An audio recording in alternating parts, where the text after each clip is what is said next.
it's day 6. Day 6. Although it's not really. We're cheating a bit today.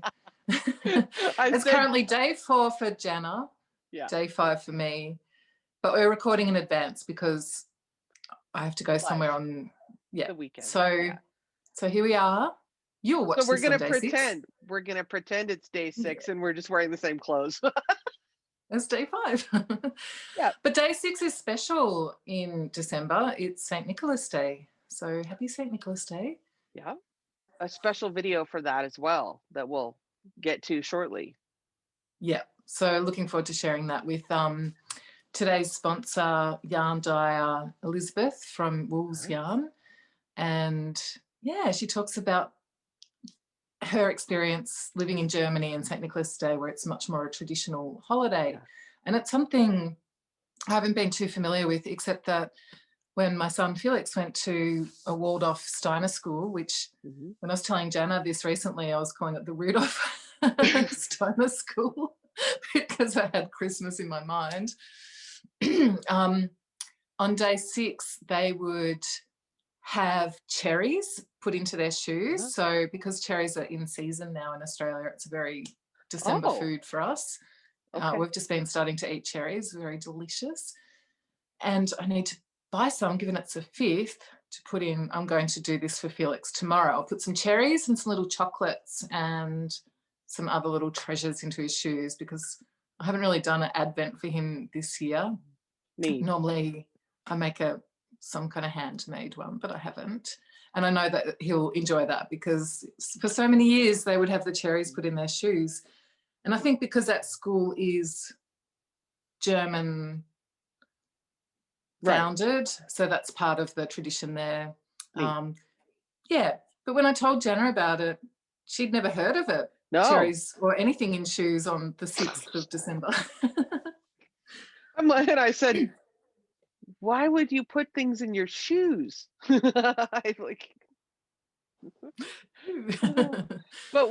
we were talking about that at a patron knit night, and one of my patrons, I believe it was one of my patrons, said, well, I mean, back in the day, you know, when people were, everybody had shoes, right? Usually, hopefully most people have a pair of shoes, and it's what everybody had. It's a receptacle that most everyone you would think would have. Hopefully, it'd be a big bummer. And not be wearing at night too, wouldn't it? So yeah, and easily found. So you're gonna notice you'll notice something in your shoe when you go to put them on. So maybe that's why it was convenient. Yeah. So, but we have a pre-recorded video that's really neat to have for today. So, yeah, fantastic. Yeah, and we'd be interested to hear in the comments or in the threads if you have St. Nicholas Day traditions. Yeah, absolutely. Plan to do a little bit more research, and I'll post a little bit more information in the threads and on my blog as well, just about it. But I'm going to read, I wrote down quickly before we got on today, just a little bit about St. Nicholas. So the day is about St. Nicholas, who has been considered to be the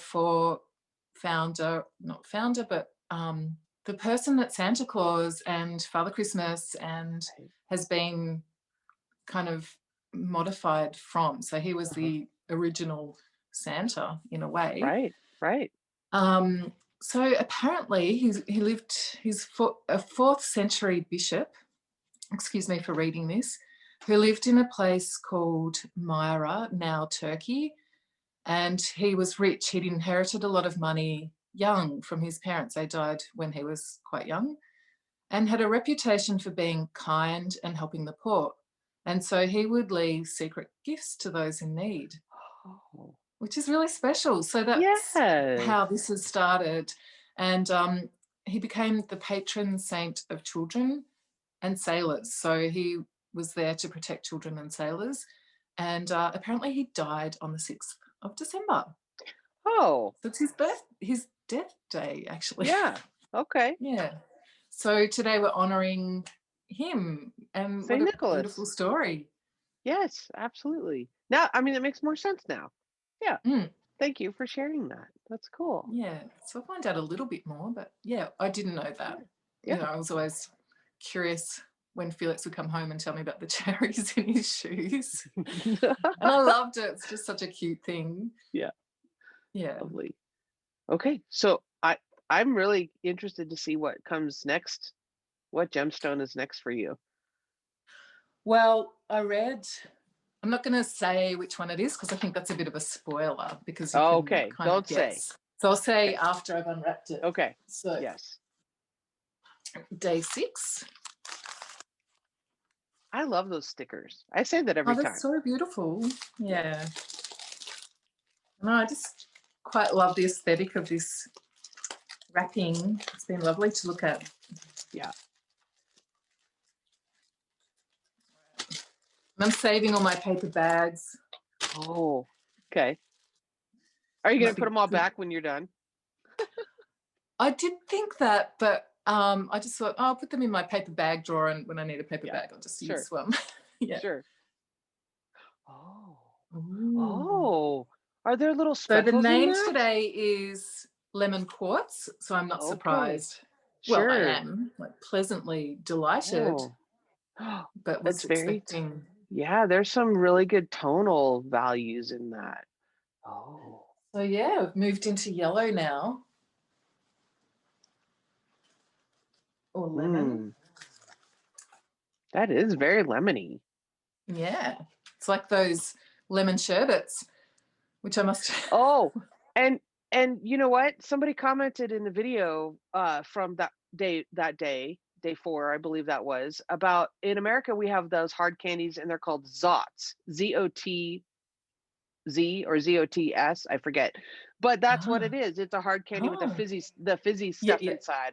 And I couldn't think of it at the time we recorded that. I couldn't think of what they were called. I knew I remembered in my mind how the package looked and everything, but I couldn't think of the name of it until someone commented. I was like, yep, that's it. Yep. That's such a good name. And are they different flavors or are they all lemon? No, they're different. No, they're different. You can get different ones.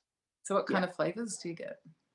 Oh, I haven't had them in years. Years. I don't know. Yeah.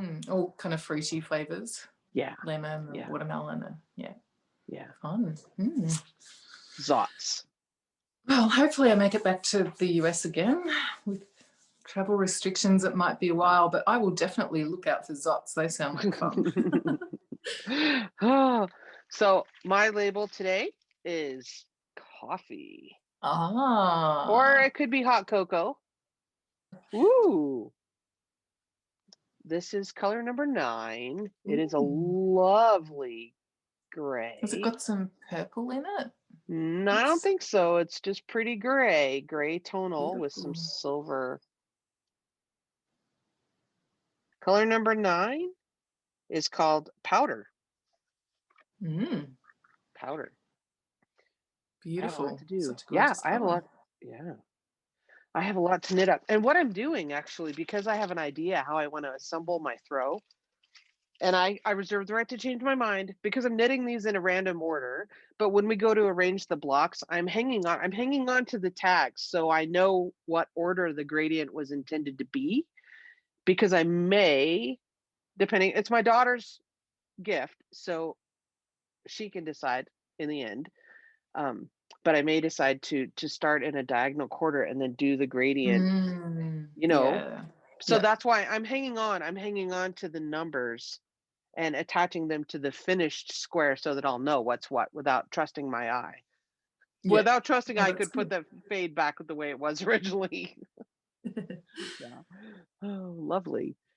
Okay. So we'll get on to our St. Nicholas video. Yeah, excellent. And we'll see you on the 7th. I'll see you day after tomorrow then. All right. Have a good weekend. Hi, I'm Elizabeth with Wolles Yarn Creations. We specialize in cotton, silk, bamboo, and linen yarns. And today I'd like to show you our new linen yarns, which we just released. Before I talk about yarn, I'd like to tell you a little bit about St. Nicolaus.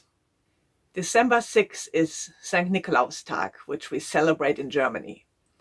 As you can tell from my accent, I am German, was born and raised in Germany, and I moved to the US when I was 27. I still have dual citizenship, and I still like to celebrate German Christmas. St. Nicolaus was a bishop who lived in the Asia Minor region. He died in 343, so this is a tradition that goes back to the 4th century. And he is considered the patron of children. Tradition has it that he would have a big book with all the children's names in it, and he would come to a town, a village, and each child would perform a song or recite a poem or show somehow what he or she learned and then receive a little gift.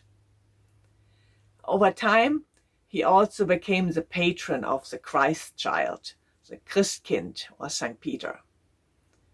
And since he was a bishop, he would always wear magnificent robes and be dressed really pretty. So eventually he evolved into what we know as der Weihnachtsmann, Father Christmas, or Santa Claus.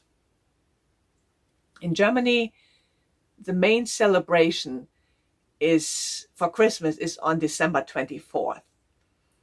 And on December 24th, we celebrate the arrival of the Christ child. So parents tell their children, the Christkind is coming. When it gets dark on the 24th, that's the main event, the evening, the late afternoon. The 25th and 26th are also holidays, which is a 2.5-day affair. Santa Claus is coming on December 6th and is celebrated on that day.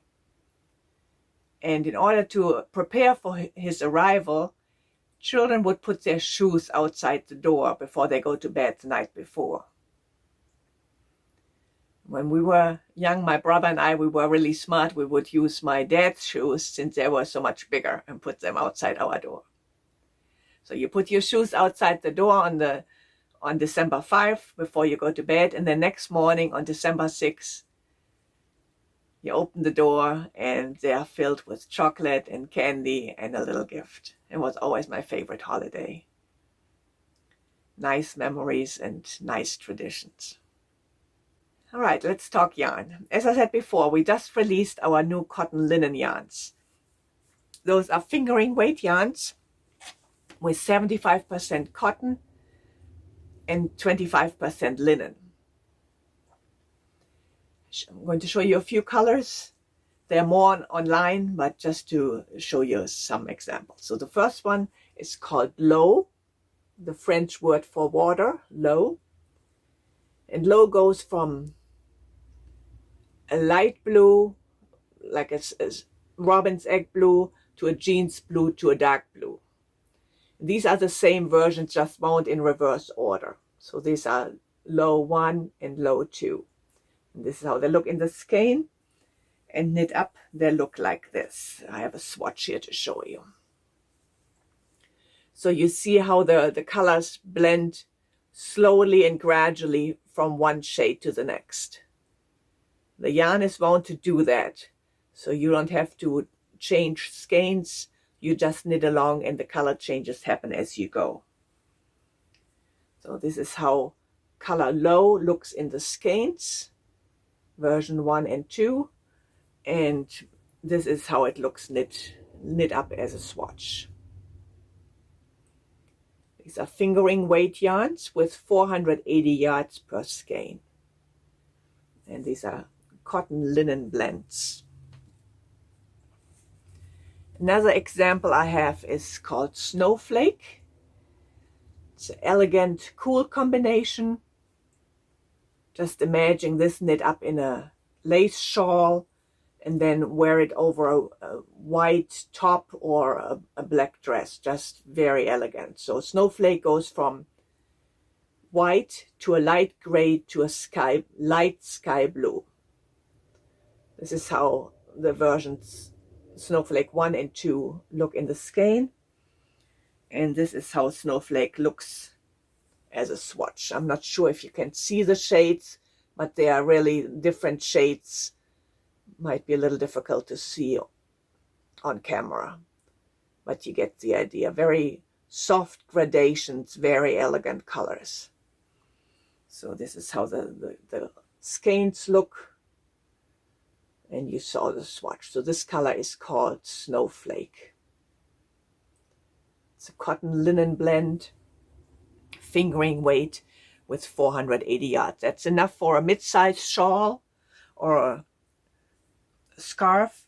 Ambah's patterns are usually fairly large, so I knitted several of her shawls and I used 2 skeins for her patterns. Last example to show you today is called Ambah, spelled a little bit different than our Ambah. Bright, happy color going from bright red to merlot red to dark chocolate brown. Makes me want to sit by the fire and knit. So this is how Ambah looks in the skein. And this is Ambah in a swatch. Again, you can see the color gradations blending slowly from one shade to the next. That's how the swatch is, and Ambah 1 and 2 in a skein. Plenty more colors, as well as our cotton yarns, cotton silks, cotton bamboos are online, so I hope you take a look. Find something you like, feel inspired. Merry Christmas and happy knitting.